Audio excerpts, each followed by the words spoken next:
Yang penting bono nekat gitu. Tuh, itu mental juga tuh. Bondo nekat. Gua nggak mau sebut McDonald pokoknya. Jangan. Itu namanya promo kalau udah di skip aja McD-nya. Gua pernah bener-bener kabel sambil ngeliatin gini. Oh, tangannya di situ. Oh, tangannya di situ. Emang nggak boleh dibayar gitu? Dibayar 25.000.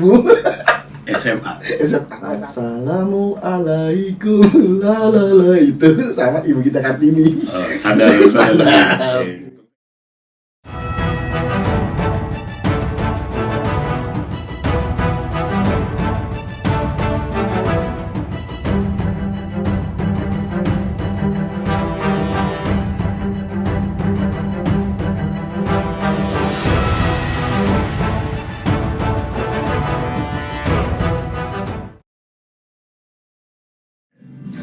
Halo, assalamualaikum. Ahoy. Waalaikumsalam. Ahoy.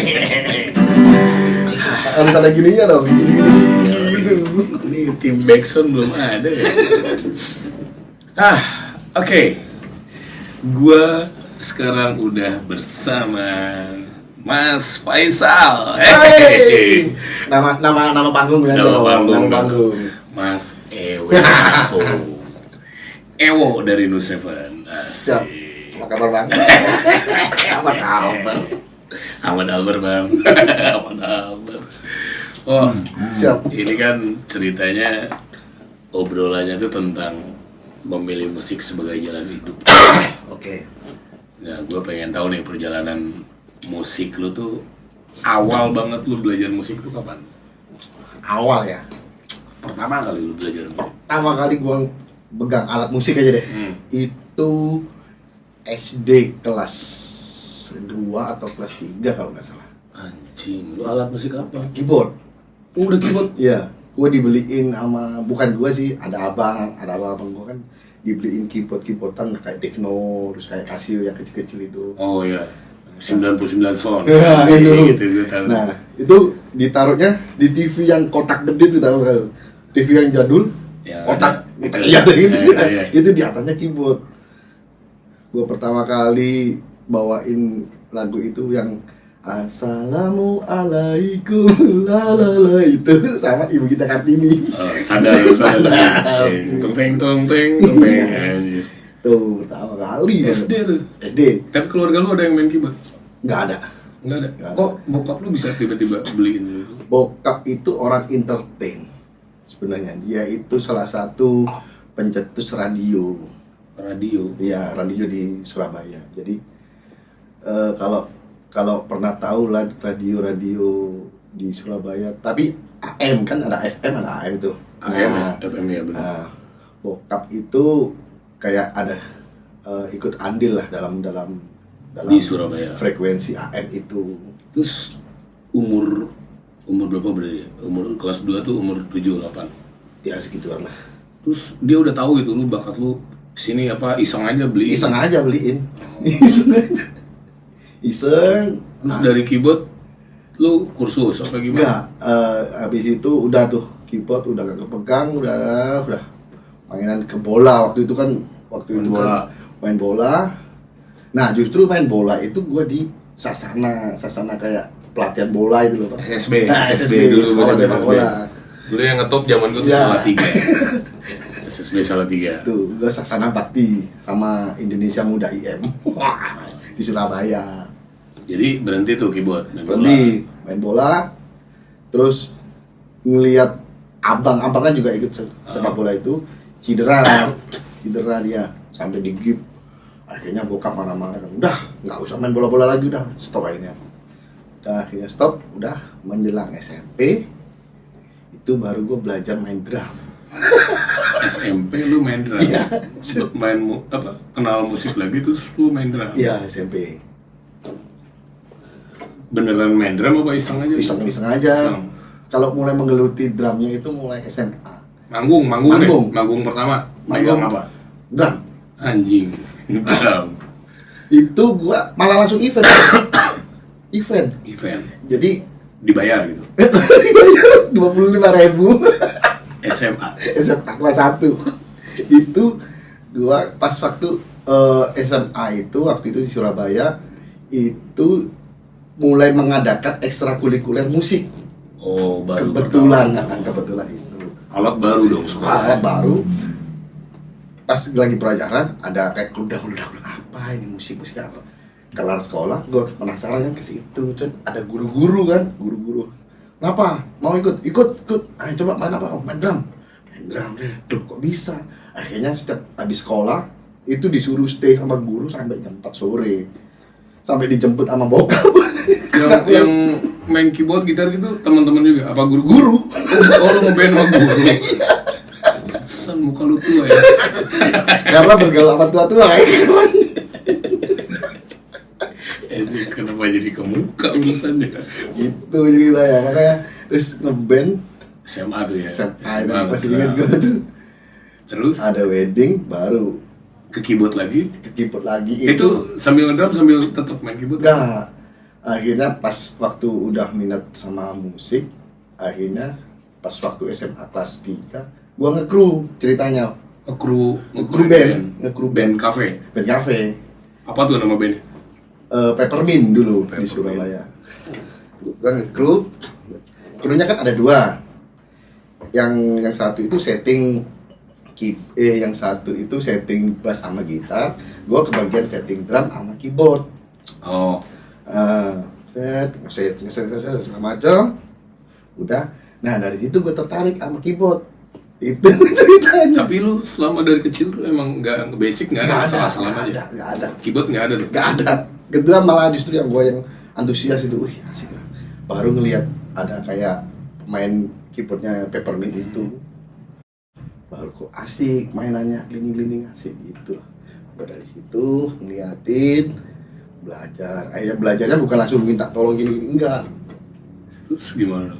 Jadi di saat mereka latihan, gue dateng, gue liatin main gimana. ngeliat. Iya, main di mana. Contoh kayak misalnya dulu. Nada itu- belum apa? Nada belum, tahu. belum. Belum. Jadi nada kayak contoh kayak dulu. C itu gini gitu itu udah tahu. C ya tahu, kalau itu udah tahu. C terus di D minor sama kayak not yang hitam-hitam Hitam-hitam itu tuh belum tahu sama blank, sekali blank. blank. Udah nggak tahu, akhirnya belajar dari situ. Oh, di situ ketahuannya karena pas waktu main gitu kan, pas waktu perform kan mereka ada lagu baru bang. Wah, gua harus tahu nih chordnya mainnya di mana ini, interlude-nya di mana ini kan, interlude-nya kayak lagu jam gitu kan. Itu gimana itu? Gua pura-pura benerin kabel. Gua pura-pura benerin kabel sambil ngeliatin gini. Oh, tangannya di situ, oh, tangannya di situ. Emang nggak boleh? Oh, nggak boleh deket-deket gitu kru. Boleh, cuman kan kita kan nggak tahu tangannya di mana, Oh, iya. posisi tangan. Biar lebih iya. ini Jadi ya? gua pura-pura gini. Oh, lihat. Oh, di situ tangannya. Nah terus lu ngeliat tuh, terus lu nerapin ke keyboard lu kapan?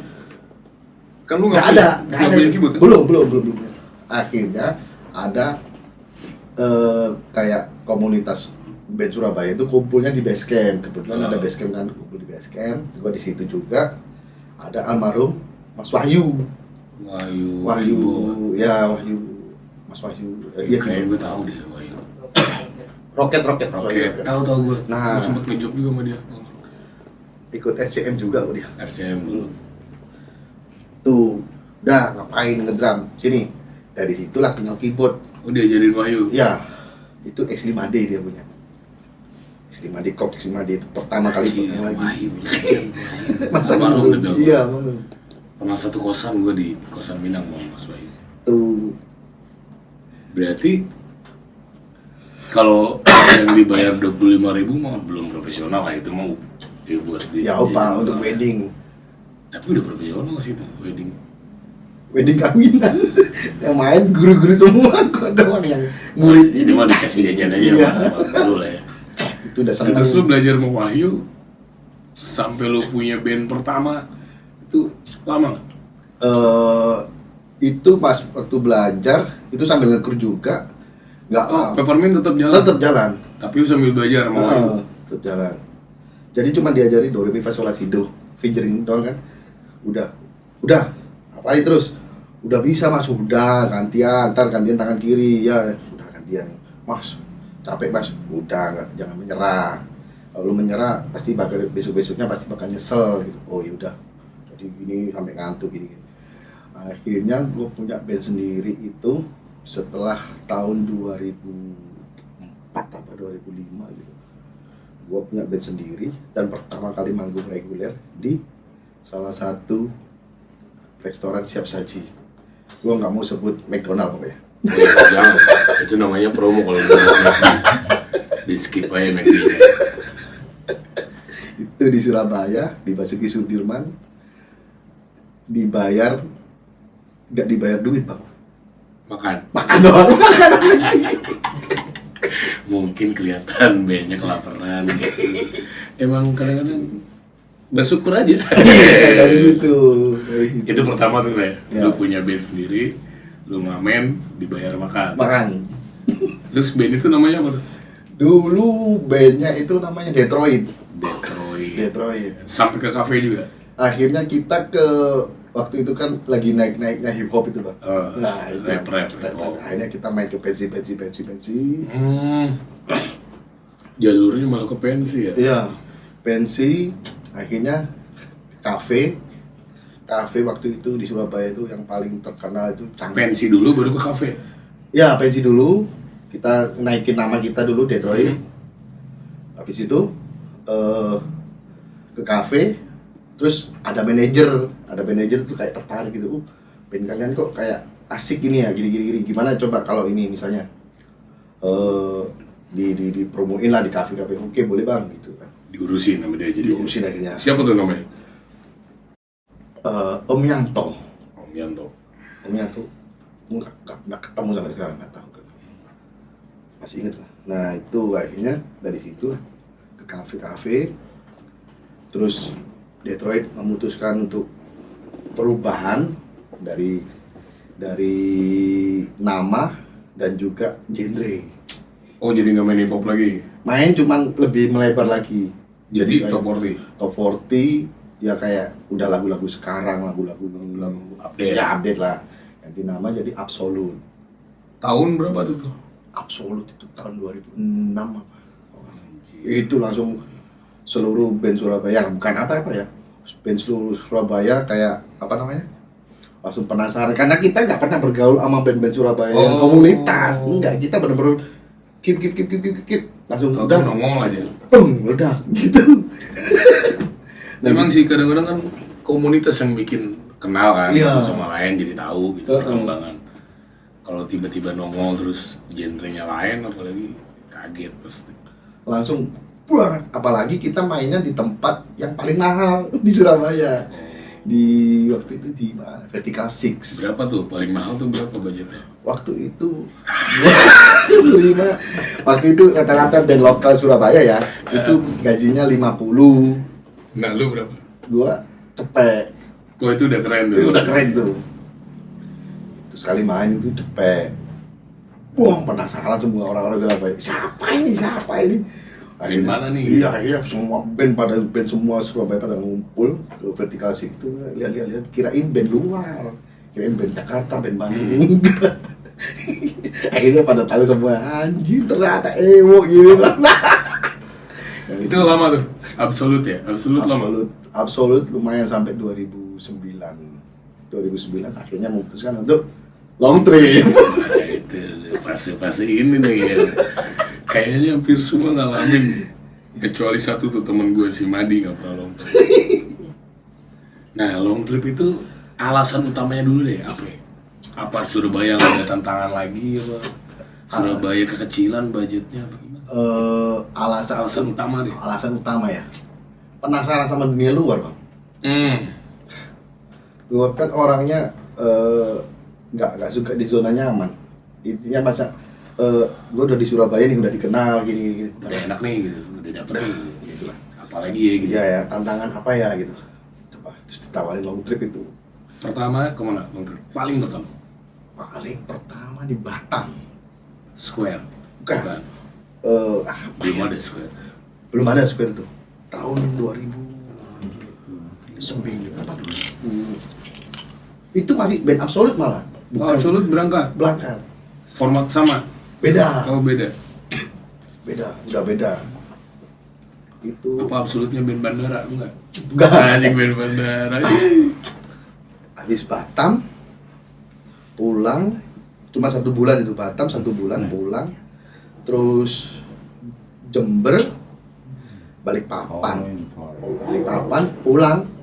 Nah di Balikpapan itu ada 2 band ceritanya. Band satunya itu keyboardisnya keluar kan sama gua tuh, gua balik Surabaya, ditelepon sama band yang satu ini, oh di mana di Surabaya, mau berangkat lagi nggak, kemana, ke Balikpapan.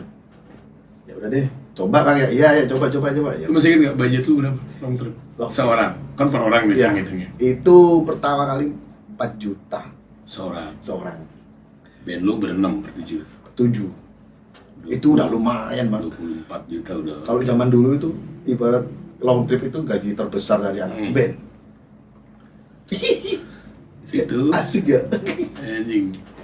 Long trip. Berarti makin kaget dong, duitnya makin gede kan. Lu berlangsung berapa lama tuh? Long trip Dunianya berapa? juga kaget.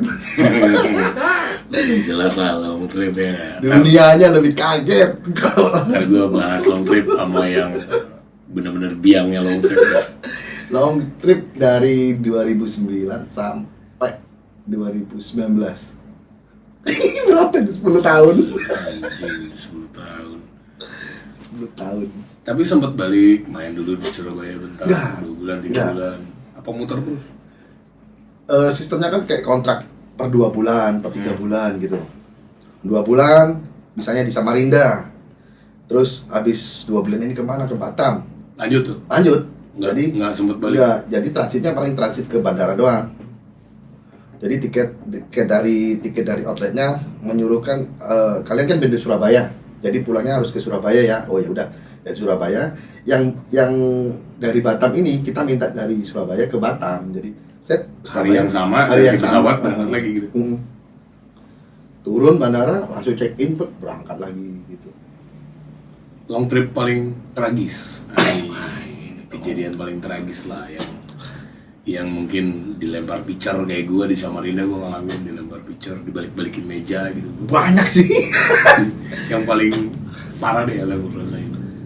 Yang paling parah ada 2 Bang. Apa itu? Pertama di salah satu kota di Sulawesi. Itu tengkar sama gua pribadi tengkar sama salah satu ketua preman yang di daerah itu. Anjing, hancur dong mes. Gitu ceritanya. Wah itu parah. Jadi kita habis, nah, untungnya kepala premannya itu mabuk, jadi gua aja sampai habis-habisan, jadi dia sampai tersungkur-sungkur gitu. Akhirnya dia pulang, dia geruduk mes kita itu yang isinya itu ada dancer, ada LC, ada model yang nggak tahu apa-apa, wow, udah siap panah semuanya. Tapi enggak kejadian. Itu akhirnya security cafe minta konfirmasi kenapa, ada apa-apa ini. Akhirnya gue dipanggil kan, ada apa ini? Oh saya pak, saya pak yang tengkar. Loh kenapa ceritanya? Gini. Akhirnya salah satu perwakilan dari ketua preman itu datang, gua sama pihak security. Ganti rugi, mukanya rusak, ganti baru gitu. Enggak. Itu dia nggak terima karena kepala premannya gua pukulin. Nggak terima, terus gua bilang, lah salahnya siapa kan? Gue lagi enak-enak jalan bang, gua mau ditendang. Untuk gua refleks, terus gak kena, gua tonjok, ambruk, gua injek-injek. Tapi kejadiannya berarti bukan apa berentet gitu. Hari itu kejadian atau itu jadi berantem gitu. Jadi berantem, dia nggak bisa apa-apa karena mungkin udah mabuk ya. Bukan karena dendam udah. Enggak, akhirnya dari situ mereka dendam. Oh. Mereka dendam. Jadi kita mau jalan ke tempat itu, venue ke mes itu mungkin sekitar 200 meteran itu. Jalan kaki itu dijaga sama security.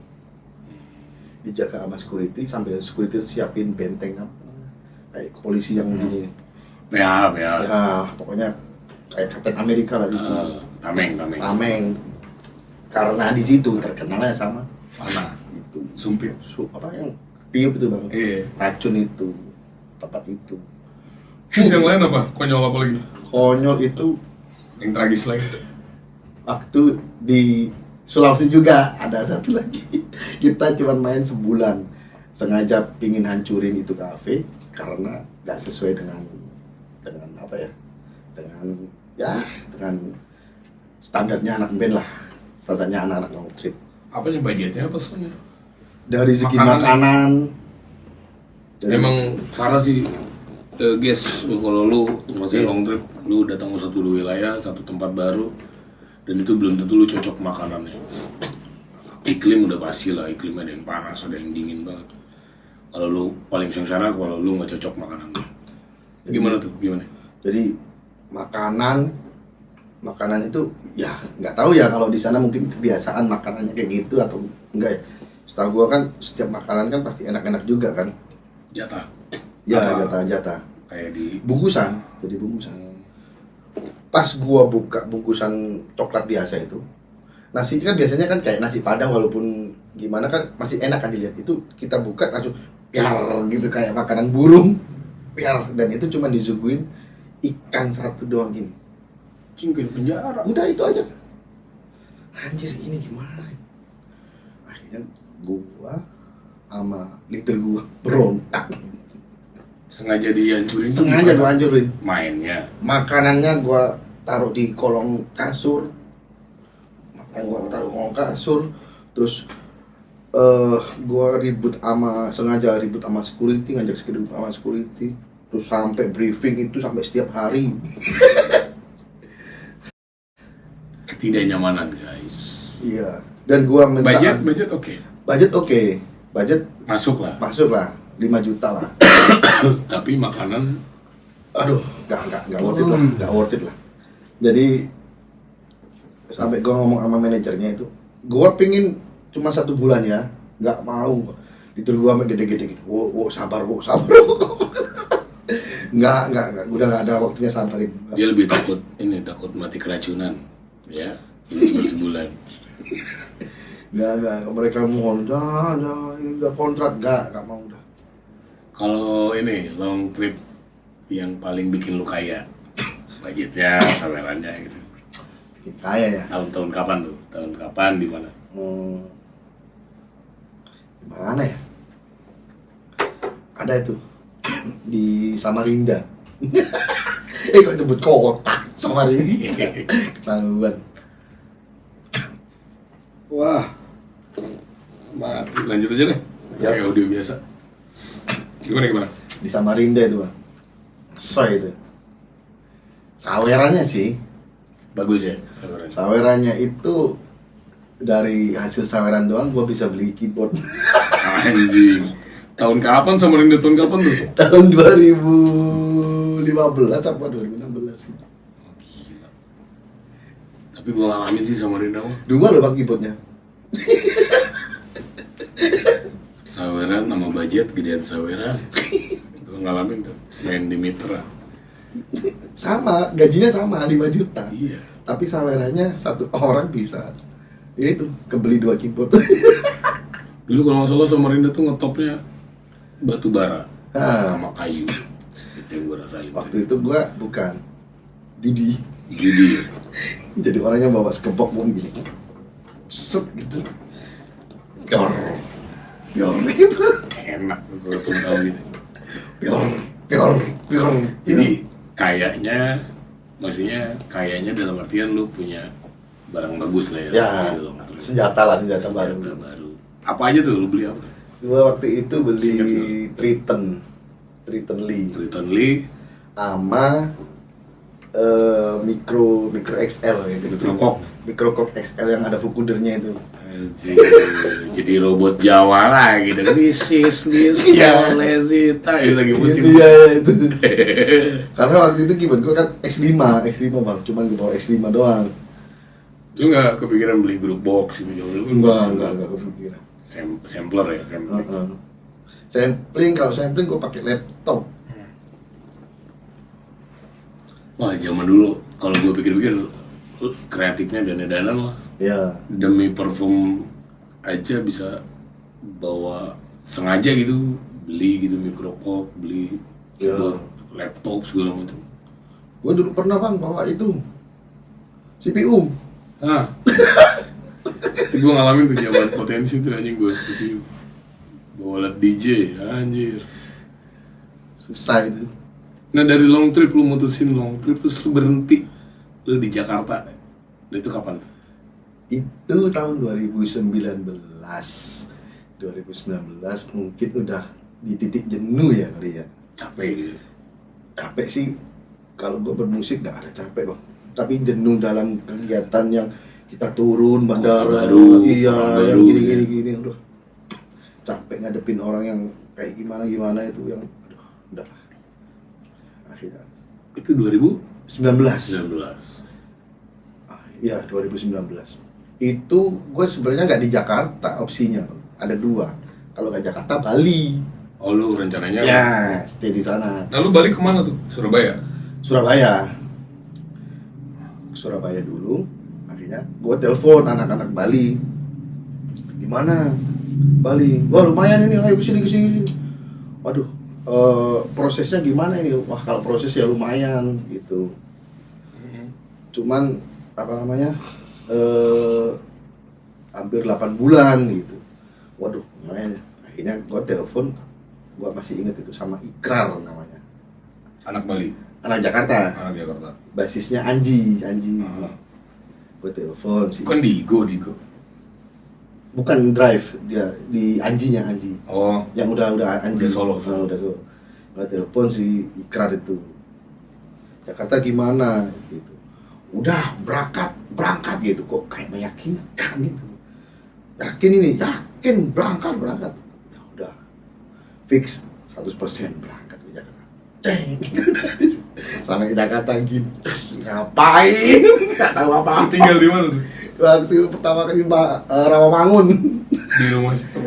Numpang sama kru nyaran. Nah, lu ketemu Papau di mana? Gua kan waktu itu gua butuh keyboardist, gua direkomend sama Papau. Itu Papau itu sempet bantuin band gua yang long trip itu, Bang. Di Malang kalau nggak salah. Iya, di Malang. Si Papau bilang, "Bang, ada keyboardist enak nih. Katanya mau ke Jakarta." Siapa gua bilang? Di Malang. Akhirnya gua dari situ lu gimana tuh? Lu di Jakarta, Ikrar tuh. Akhirnya gue ke Jakarta dan kebetulan gue udah kontekan sama si Faisal.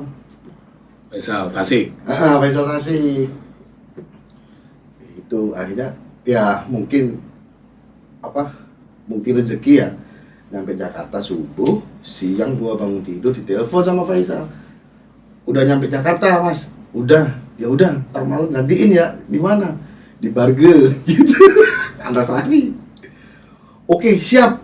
Main jam berapa? Jam 9. Oke. Tahu nggak gua datang jam berapa di situ, Pak? 6:30.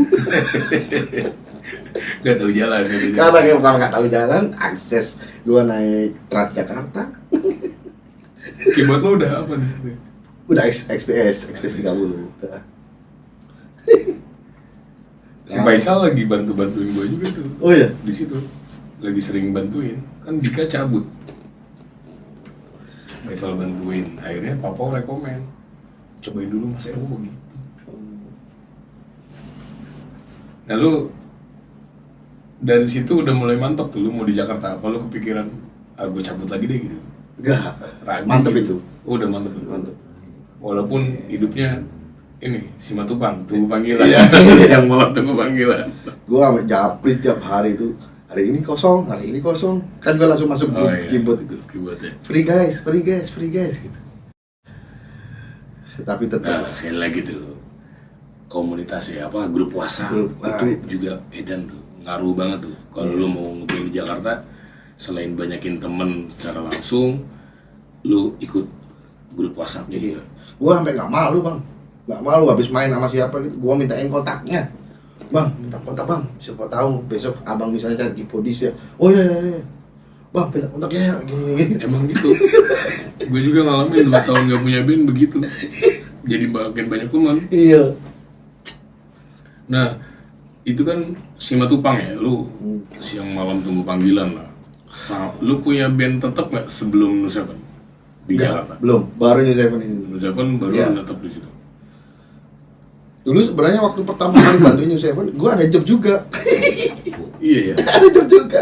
Gue jujur sama Mas Madi kan, Mas. Gue ngomong jujur nih ya, iya. Apa? Sebenarnya gue ada job ini. Cuman kayaknya New Seven ini mantep ini, dari namanya mantep ini kayak gitu. Gimana kalau kita sama-sama cari pengganti buat gue ya, kan gue. Oke, Mas Madi ya gitu. Bantuin gue akhirnya dapat Mas, alhamdulillah. Ya udah Mas, ditunggu ya Batavia. Bantuin di mana tuh ya? Batavia. Itu gue langsung yang dikatain sama almarhum si Yaya itu. Lu lapak ya kan? Gue pakai baju yang gini, pakai topi gitu. Anak Sky pada lapak gitu. Tahun berapa tuh ya? Sebelum COVID pokoknya, pertama kali itu. 5 tahun lalu ya? 6 tahun 2019 pokoknya. 2019. Oke. Gitu. Parah sih itu. Terus terakhir nih gue mau tanya sama lu, anak band cafe yang berkarya, nah menurut lu gimana? Asoy. Karena gue kalau gue sih pribadi impian gue itu dari dulu pengen punya karya sendiri, pengen punya lagu sendiri, walaupun misalnya nanti ya whatever lah nanti kita kayak gimana, tapi kita walaupun kita nanti misalnya masih diberikan kesehatan sampai umur 80, kita masih bisa denger lagu kita sendiri. Itu sih yang buat sekarang semangat.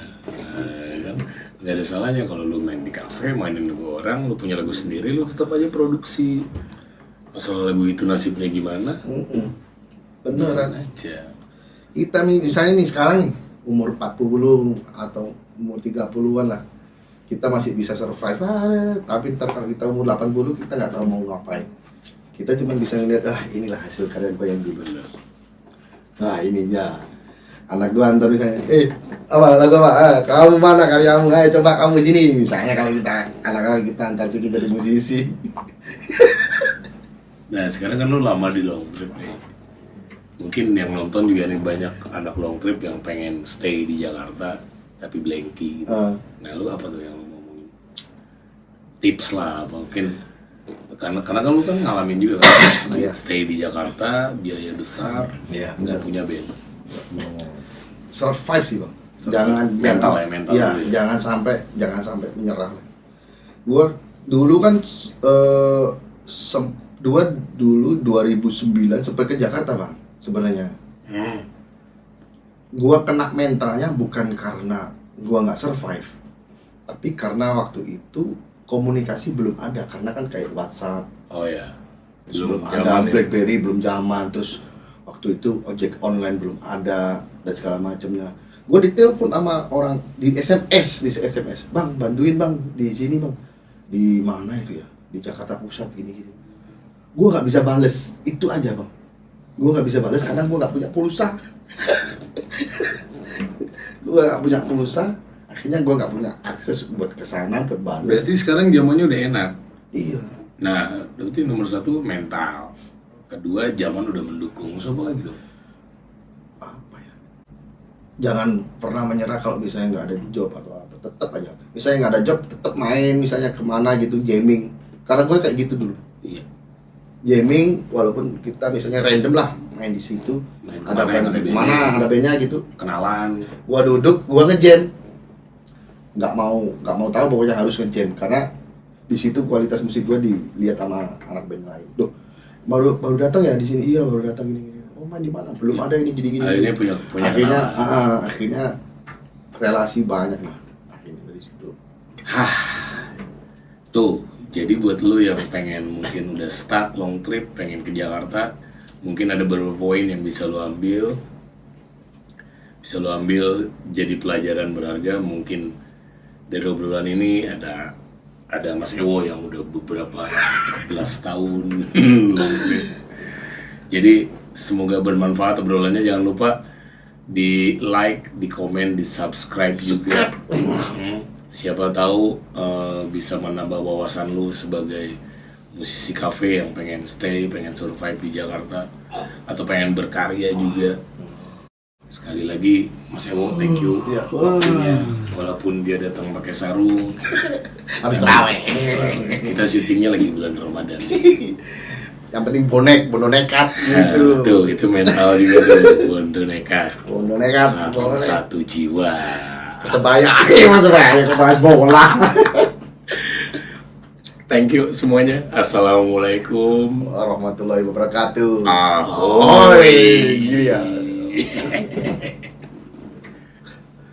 Dapat kawan? Padahal masih lama ya seharusnya. Benar, ininya Modern ringtone-nya.